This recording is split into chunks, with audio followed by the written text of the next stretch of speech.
السلام علیکم ورحمۃ اللہ وبرکاتہ۔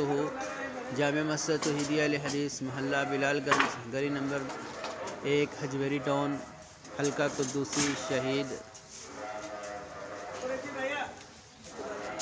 نیب ناظم سید محمد حنیف شاہ صاحب ترمذی حفظہ اللہ تعالی سٹی فیصل آباد اور نیب ناظم حلقہ قدوسی شہید حافظ معظم ریحان، یہ ان کا حلقہ ہے۔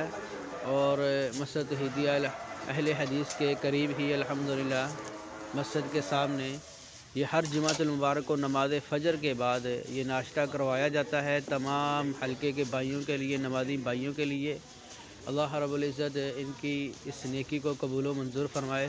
تعمیر معاشرہ ویلفیئر سوسائٹی کے تمام بھائیوں کی یہ نیکی ہے اور یقیناً یہ بہت بڑے اجر کی بات ہے، اور ایسے نیکی کے کام اللہ رب العزت ہم سب کو بڑھ چڑھ کے کرنے کی توفیق عطا فرمائے۔